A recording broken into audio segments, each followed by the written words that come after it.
बाजारामध्ये विकू नये. केवढ्याला विकायचं? 10 रुपयाला विकायचं. आता याने डोकं लावलं, ते कापड घेतलं, ते कापड स्वच्छ धुतलं आणि ते कापड घेऊन बाजारामध्ये गेला. बाजारात गेल्याच्या नंतर मोठमोठ्याने ओरडायला लागला, 10 रुपयाला कापड, 10 रुपयाला कापड, 10 रुपयाला कापड. कोणीच कापड घेत नव्हतं. पण शेवटी एक ग्राहक त्या ठिकाणी आला आणि त्याने सांगितलं की बाबा कसं दिलं कापड? 10 रुपयाला कापड दिलं.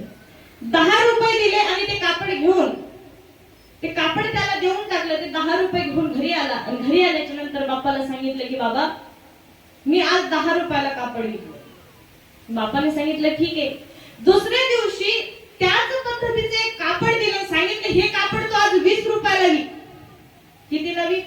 20 रुपयाला विक.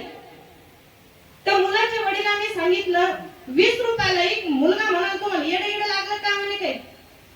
कारण 10 रुपयाला कोणी घेत नव्हतं. अथांग प्रयत्न केल्याच्या नंतर ते कापड मी 10 रुपयाला विकलं. आज असं काय झालं? बापाने सांगितलं की हे बघ, मनामध्ये निर्धार ठेव, मनामध्ये निर्धार ठेव की मला हे कापड विकायचं. मुलाने सांगितलं ठीक आहे बाबा. मुलाने ते कापड घेतलं, स्वच्छ धुतलं, आपल्या दप्तरातून एक रंगपेटी काढली आणि त्या रंगपेटीच्या सहाय्याने त्या कापडावरती एक डोरेमॉनचं चित्र काढलं. कशात चित्र काढलं? कार्टून पाहता का तुम्ही? तर डोरेमॉनचं चित्र काढलं आणि शाळेच्या बाहेर उभा राहिला. 20 रुपयाला कापड, 20 रुपयाला कापड, 20 रुपयाला त्या डोरेमॉनचं चित्र. सगळे मुलं गेले, कोणीही घेतलं नाही. पण शेवटी एक मुलगा आला, त्या मुलाने सांगितलं, त्या मुलाने आपल्या इकडे हट्ट धरला की आई मला डोरेमॉनचं चित्र पाहिजे. केवढ्याला दिलं रे? या मुलाने सांगितलं फक्त 20 रुपयाला.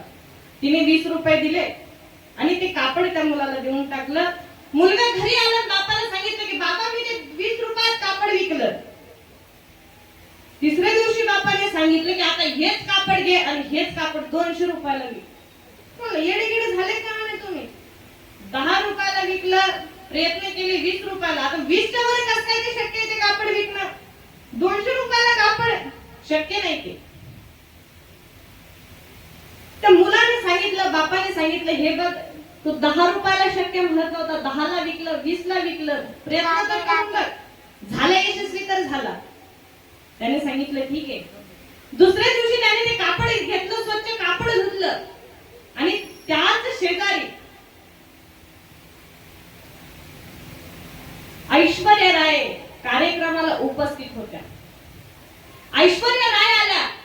त्या मुलाने विचार केला की आता आपण कापड कसं विकणार आहे. छोटासा मुलगा तो गर्दीमधून वाट काढत काढत काढत काढत ऐश्वर्या रायजवळ पोहोचला आणि तिथे गेल्याच्या नंतर त्यांना सांगायला लागला, बोलायला लागला की मी तुमचा खूप मोठा फॅन आहे, मी तुमचा खूप मोठा फॅन आहे. माझ्या मनामध्ये तुमच्याबद्दल खूप आदर आहे. माझी एकच इच्छा आहे, फक्त माझ्या कापडावरती तुमची सही करा. कापडावरती सही करायची सांगितली. ऐश्वर्या रायने खुशी खुशीने त्या कापडावरती सही केली. आता याने ते कापड घेतलं आणि ते कापड घेऊन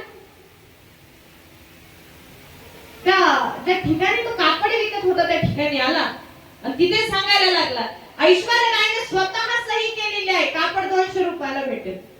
ऐश्वर्या रायची सही आहे, 200 रुपयाला कापड आहे. ऐश्वर्या रायची सही आहे, 200 रुपयाला कापड आहे. लोकांनी मागचा पुढचा विचार केला नाही, ते कापड घेऊन टाकलं. 200 रुपयाला ते कापड घेतलं. मुलगा घरी आला, बापाला सांगितलं की बाबा मी 200 रुपयाला सुद्धा कापड विकलं. बापाने सांगितलं यामध्ये तू काय शिकला? यामध्ये मी एकच शिकलो की मनामध्ये जर जिद्द असेल, करण्याची काही जिद्द असेल तर कोणतंही काम सहज शक्य आहे.